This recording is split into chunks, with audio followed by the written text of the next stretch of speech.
అందరూ వరలక్ష్మి వ్రతం ఎలా జరుపుకున్నారు, అదేవిధంగా రాఖీ పండుగను కూడా. సర్లే గనక అయిపోయిన పండుగల గురించి ఇప్పుడెంతో చెప్తున్నావు, అసలు మ్యాటర్ ఏంటో చెప్పు అంటారా? అదేనండి, దానికి దీనికి సంబంధం ఉంది కాబట్టి చెప్తున్నానమాట.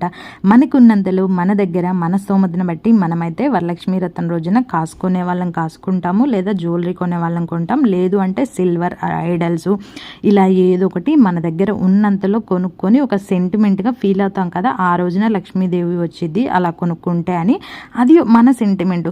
సో నేనైతే ఇక్కడ అలా కొనడం కాదు, సాక్షాత్తు లక్ష్మీదేవిని మా ఇంటికైతే వచ్చిందనమాట. మా ఇంటి లక్ష్మీదేవి కోసము ఇంకెందుకు ఆలస్యము ఏంటా అనుకుంటున్నారు కదా, ఒక మంచి నెక్లెస్ అయితే తీసుకున్నాను.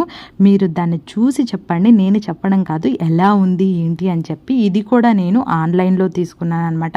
సూపర్గా ఉంది పీస్ అయితే మాత్రము. సింపుల్గా మా జున్ను పాప కోసం అయితే ఇది నేను తీసుకున్నాను. అలాగే రాఖీ గిఫ్ట్ లాగా కూడా ఉంటుంది, ఒక గుర్తుగా ఉంటుంది అని చెప్పి దీన్ని అయితే చూడగానే నచ్చింది, నేను ఆర్డర్ చేయడం జరిగిందనమాట.